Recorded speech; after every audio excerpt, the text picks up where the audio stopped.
ابو امامہ الباہلی سے روایت ہے کہ نبی کریم صلی اللہ علیہ وسلم نے فرمایا، کیا میں تمہیں شب و روز اللہ کے مسلسل ذکر کرنے سے افضل ذکر نہ بتاؤں؟ کیا میں تمہیں دن رات اللہ کے مسلسل ذکر کرنے سے افضل ذکر نہ بتاؤں؟ یعنی ایسا ذکر جو اس سے بھی بڑھ کر ہو کہ جو شخص دن اور رات ذکر کرتا ہی چلا جا رہا ہے. یعنی دو لوگ ہیں، ایک وہ جو دن رات ذکر کر رہا ہے اور ایک وہ جو یہ ذکر کر رہا ہے، اس کو پڑھ رہا ہے. اس تسبیح کا پڑھنا اس سے بھی افضل ہے. تو یہ کارڈ آپ کو جو دیا گیا ہے، اس کو آپ لے جا کر یا تو اپنے فریج پہ لگا دیجئے یا اپنے بیڈ روم میں سائڈ ٹیبل کے ساتھ کہیں لگا دیجئے. کوئی بھی ایسی جگہ اس کا انتخاب کیجئے کہ جہاں لازماً آپ کی نظر اس پہ پڑے. اس سے فائدہ یہ ہوگا کہ پھر آپ اس کو پڑھنا نہیں بھولیں گے. اور اگر آپ یہ پڑھ لیں گے تو انشاءاللہ اگر باقی اوقات میں آپ کسی مصروفیت کی وجہ سے اللہ سبحانہ وتعالیٰ کا ذکر نہ بھی کر سکے تو انشاءاللہ یہ کمی پوری کر دے گا. ٹھیک ہے، تو بہت ہی کام کی فائدے کی چیز ہے. اور ویسے بھی ہم سب جانتے ہیں کہ اللہ کا ذکر دلوں کے اطمینان کا باعث ہو. تو ہم سب مل کے اس کو پڑھتے ہیں. میں آپ کو کہلواتی ہوں، ایک دفعہ آپ اس کو پڑھ لیجئے تاکہ اسپیلنگ وغیرہ ٹھیک ہو جائے. الحمدللہ عدد ما خلق، الحمدللہ ملء ما خلق، الحمدللہ عدد ما فی السماوات وما فی الارض، الحمدللہ عدد ما احصى کتابہ، والحمدللہ علی ما احصى کتابہ، والحمدللہ عدد کل شیء، والحمدللہ ملء کل شیء. اس کا ترجمہ ہے، میں اللہ کی تعریف کرتا ہوں اس کی مخلوق کی گنتی کے برابر. مخلوقات میں کیا کیا ہے؟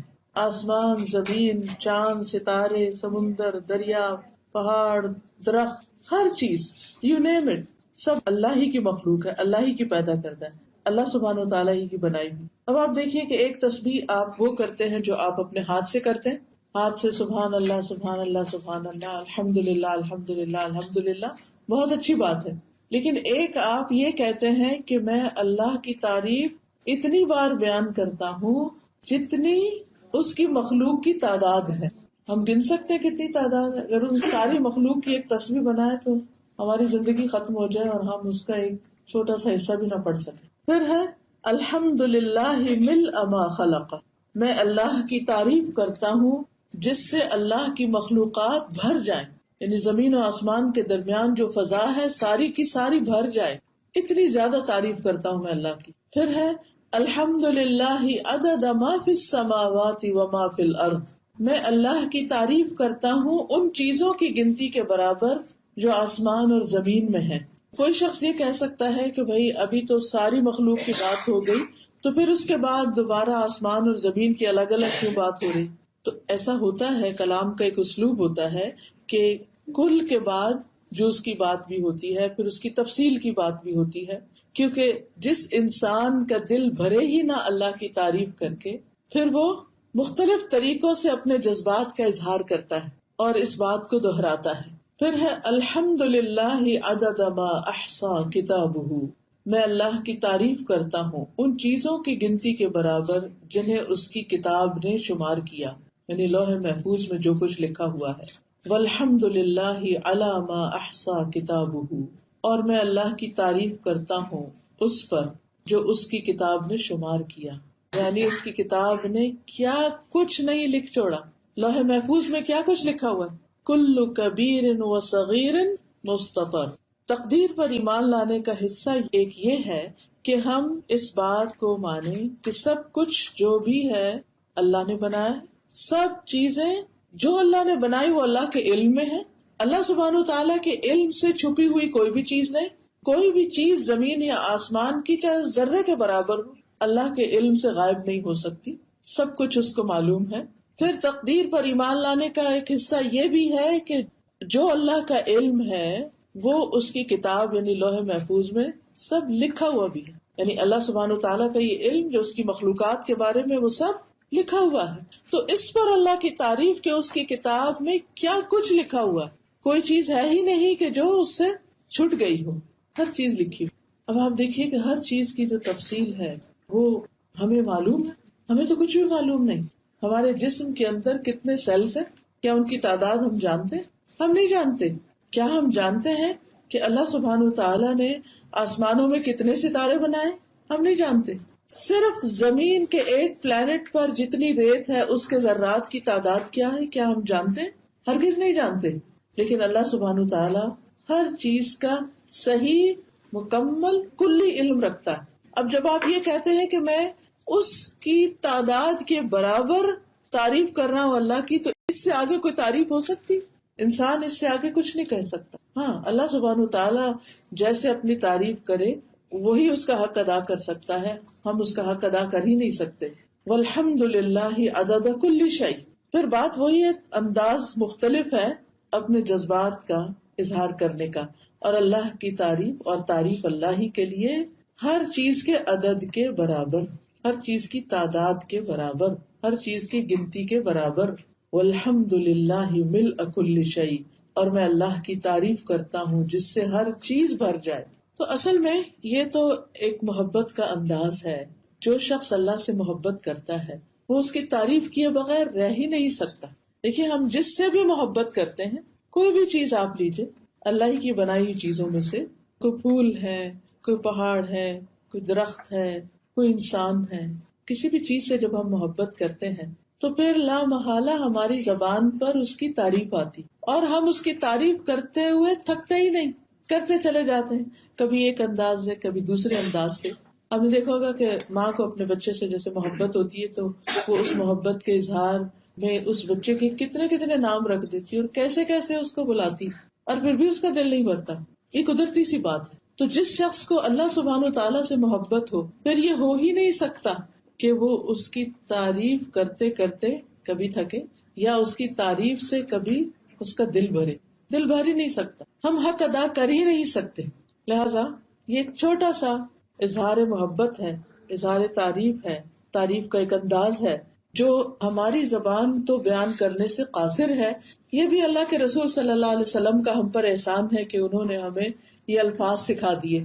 اب ہمارا کام بس اتنا ہی ہے کہ ہم ان کو پڑھ تو لیں، اور سمجھ کے پڑھیں گے تو اور زیادہ اجر و ثواب ہوگا. اور اگر ہر روز کم از کم ایک دفعہ اس کو پڑھ لیں، زیادہ دفعہ بھی دل چاہے تو زیادہ دفعہ پڑھ لیں، لیکن کم از کم ایک دفعہ پڑھ لیں، فائدہ آپ ہی کو ہوگا، دل آپ ہی کا سکون میں آئے گا اور دل آپ ہی کا خوش ہو جائے گا. تو اس میں بخل نہ کیجیے گا، اللہ سبحانہ وتعالیٰ کی تعریف میں بخل نہ. اور پھر ہم جب لوگوں کی تعریف کرتے رہتے ہیں تو بعض اوقات اللہ کی تعریف بھول جاتے ہیں، پیچھے چلی جاتے ہیں، کبھی اس کی بات، کبھی اس کی بات، کبھی اس کی بات.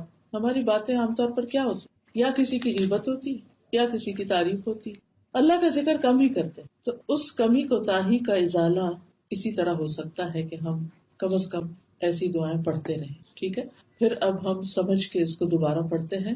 الحمد للہ عدد ما خلق، الحمد للہ ملء ما خلق، الحمد للہ عدد ما فی السماوات وما فی الارض، الحمد للہ عدد ما احصى کتابہ، والحمد للہ علی ما احصى کتابہ، والحمد للہ عدد کل شیء، والحمد للہ ملء کل شیء.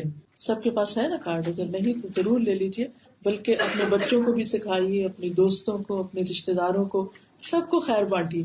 اس کی وجہ یہ ہے کہ جب وہ بھی پڑھیں گے اس کو اور آگے سے آگے سکھائیں گے، بتائیں گے، تو جتنے لوگ بھی یہ کریں گے پھر اس کا سارا ثواب بھی آپ کو ملے گا. تو اپنے ثواب میں اضافہ کیجیے دوسروں کے ساتھ اس خیر کو بانٹ کر، اس کو شیئر کر کے. ٹھیک ہے، چلیے اب ہم مین لیکچر کی طرف آتے ہیں. آج کے لیکچر کا ٹاپک کیا ہے؟ مشکلات سے نجات. ٹھیک ہے انشاءاللہ. نحمده ونصلي على رسوله الكريم، اما بعد، فاعوذ بالله من الشيطان الرجيم.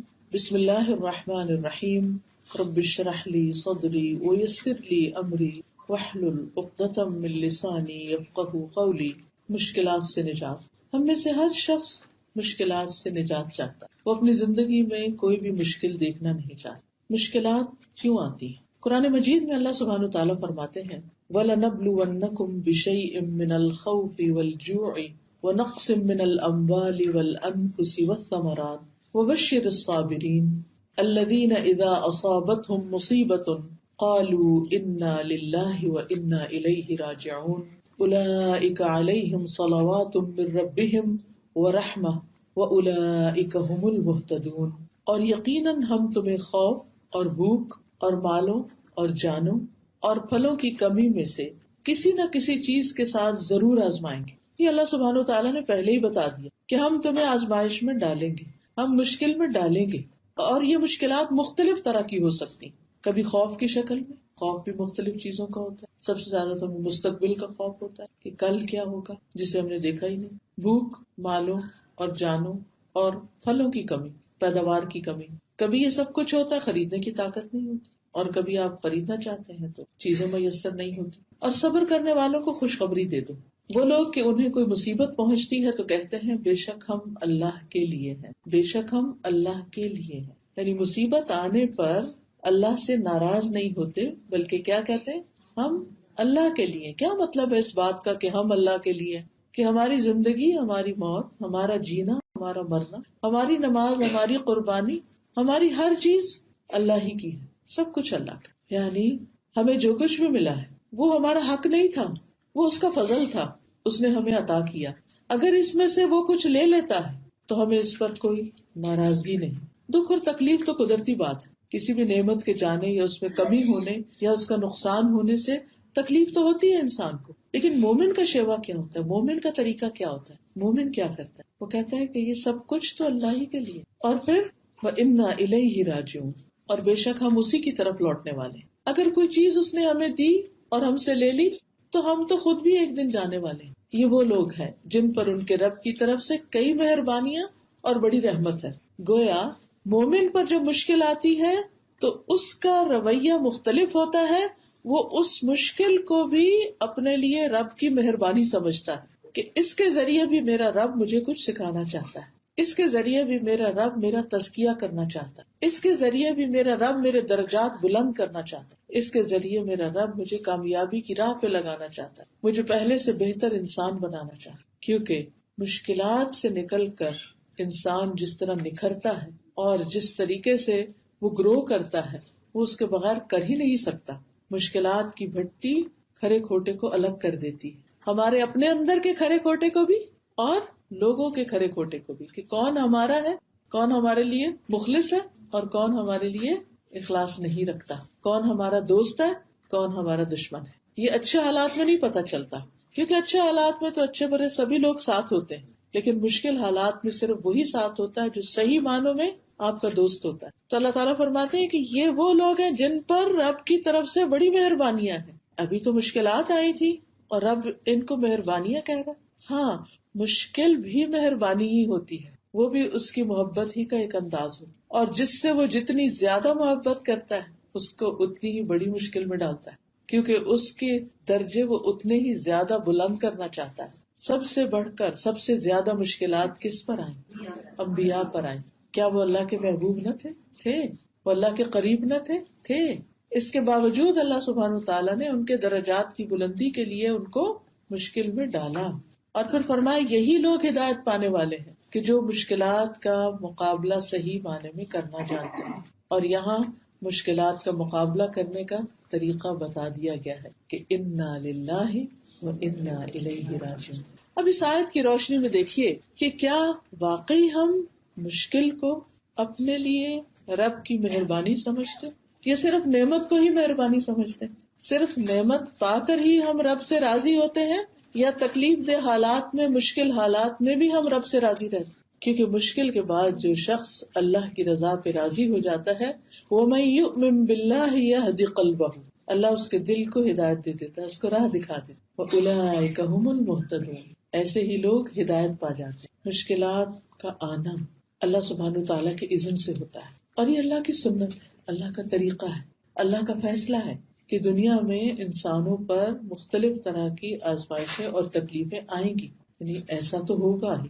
جب انسان کو پہلے سے ہی پتا ہوتا ہے تو پھر وہ اپنے آپ کو اس کے مقابلے کے لیے تیار کرتا رہتا ہے. جیسے آج کل ٹھنڈی ہوا چل پڑی ہے تو اس سے آپ کو کیا پیغام مل رہا کہ سردی آ رہی ہے، سویٹر نکال لیں، تیار ہو جائیں اس کے مقابلے کے لیے. اور جو لوگ تیاری کر لیتے ہیں ان کے لیے کیا ہوتا ہے؟ مشکل وقت گزارنا آسان ہو جاتا ہے. اور جو تیاری نہیں کرتے پھر وہ روتے رہتے ہیں، وہ سردی کرتے رہتے ہیں، بیمار بھی پڑ جاتے ہیں، لیکن حاصل کچھ نہیں ہوتا. تو قرآن مجید میں اللہ سبحانہ وتعالیٰ نے یہ بتا کر ہم پر بڑی رحمت کی ہے کہ ہمیں بتا دیا گیا کہ آپ کو مشکلات کے لیے تیار رہنا ہے، اس کے مقابلے کے لیے اسٹیمنا بلڈ کرنا ہے، اپنے ایمان کو مضبوط کرنا ہے، اللہ سبحانہ وتعالیٰ پر اپنا توکل بڑھانا ہے، اس کی طرف رجوع کرنا ہے، کیونکہ حل بھی اسی کے پاس ہے، درجات بھی اسی کے پاس ہے، اور اس وقت میں رہنمائی بھی صحیح اسی سے مل سکتی ہے۔ سورۃ الانبیاء 35 میں اللہ تعالیٰ فرماتے ہیں کل نفس ذائقۃ الموت وَنَبْلُوكُمْ بِالشَّرِّ وَالْخَيْرِ فِتْنَةً وَإِلَيْنَا تُرْجَعُونَ۔ ہر جاندار کو موت کا مزہ چکھنا ہے، ہر کھلا ہوا پھول ایک دن مرجھا کے رہے، سرسبز پتوں پر ایک دن خزاں آ ہی جاتی اور وہ گر جاتے اور ختم ہو جاتے۔ یہ ہمارے لیے عبرت کے نشان، یاد دہانی کا ذریعہ۔ یہ گرتے پتے ہمیں یاد دلاتے ہیں کہ ایک دن ہمارے گرنے کا بھی وقت آ جائے گا، اور جب تک دنیا میں ہے تو وَنَبْلُوكُمْ بِالشَّرِّ وَالْخَيْرِ، خیر اور شر دونوں چیزوں سے ہم تمہاری آزمائش کرتے رہیں گے، امتحان لیتے رہیں گے کہ تم اچھے حال میں رب کو کتنا یاد رکھتے ہو اور مشکل وقت میں اس کو کتنا یاد رکھتے ہو۔ وَإِلَيْنَا تُرْجَعُونَ، اور ہماری طرف ہی تم لوٹائے جاؤ گے، مرنے کے بعد واپسی ہماری ہی طرف۔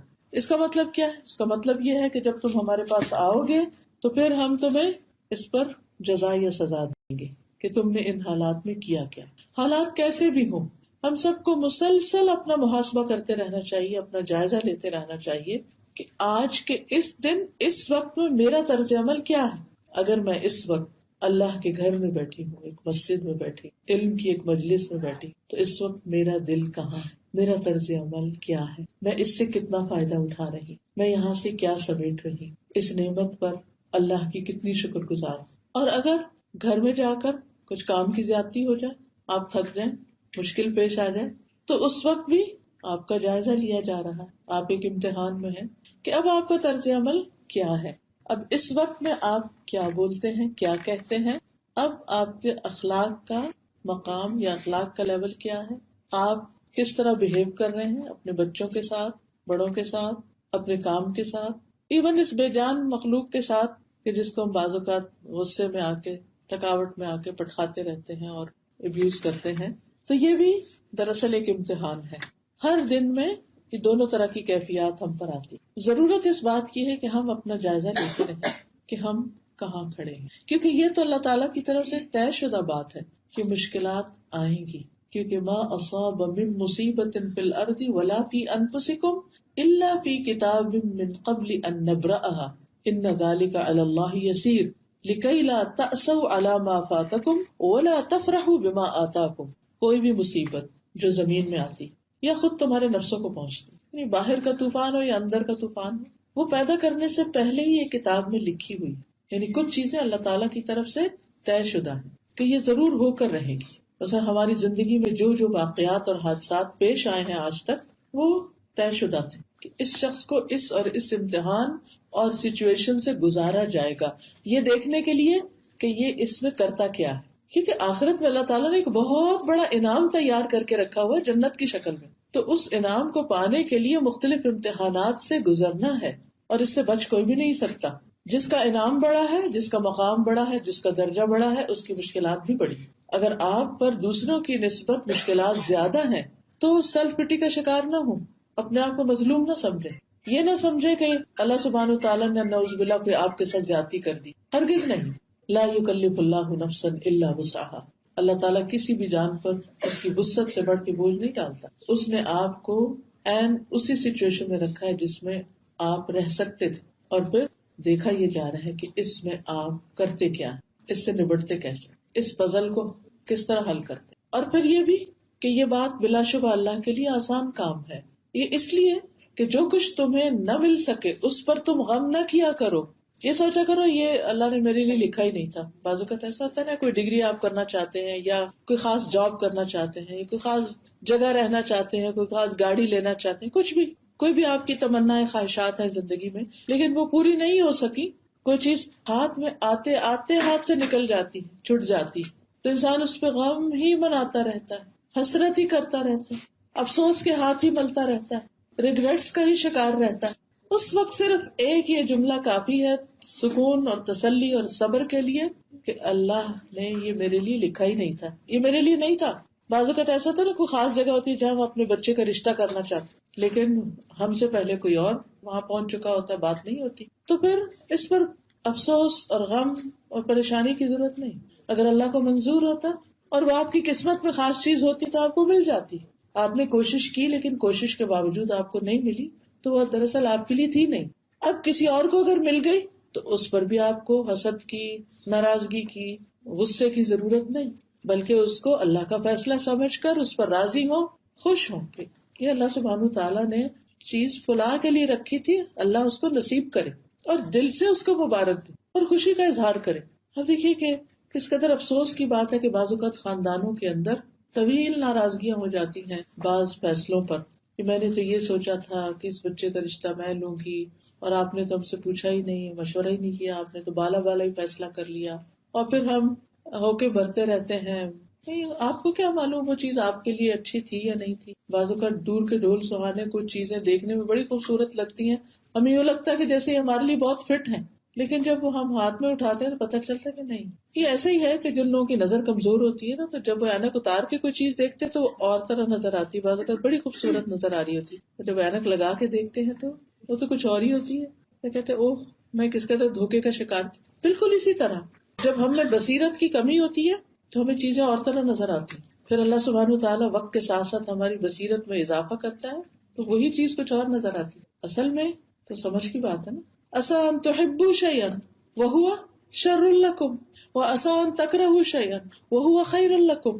ہو سکتا ہے ایک چیز تمہیں بہت پسند اور وہی تمہارے لیے بری ہو، اور ہو سکتا ہے ایک چیز